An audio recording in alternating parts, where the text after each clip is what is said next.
नवी मुंबई व रायगड जिल्ह्यातील ताज्या बातम्या आणि घडामोडींसाठी सबस्क्राईब करा वादळवारा लाईव्ह चॅनल आणि दाबा बेल आयकॉन।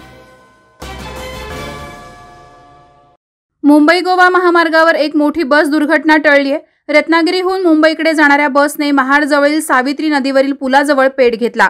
या आगीमध्ये संपूर्ण बस जळून खाक झाली। बसच्या टायरला आग लागली असताना बसमधून प्रवास करत असलेल्या एका विद्यार्थ्यानं प्रसंगावधान दाखवल्यानं बसमधून प्रवास करत असलेल्या 19 प्रवाशांसह एकूण 22 जणांचे प्राण वाचले। आगीच्या भक्ष्यस्थानी पडलेली बस ही दिनांक 7 फेब्रुवारी रोजी रत्नागिरीहून मुंबईकडे येत होती। या बसमधून 19 प्रवासी प्रवास करत होते, तर 2 ड्रायव्हर आणि एक क्लीनर असे मिळून 22 प्रवासी होते। ही बस महाडजवळ सावित्री नदीवर असलेल्या पुलाजवळ आली असताना तिनं पेट घेतला। रात्री 1:15च्या सुमारास ही दुर्घटना घडली।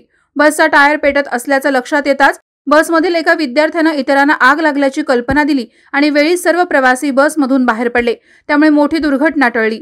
आर्यन भाटकर असं या प्रसंगावधान दाखवणाऱ्या विद्यार्थ्याचं नाव आहे। तो मुंबई शिक्षण घेत आहे। दरम्यान या दुर्घटनेमधून सर्व प्रवासी सुदैवाने बचावले, मात्र बसला लागलेल्या आगीमध्ये लाखो रुपयांचं सामान जळून खाक झालंय।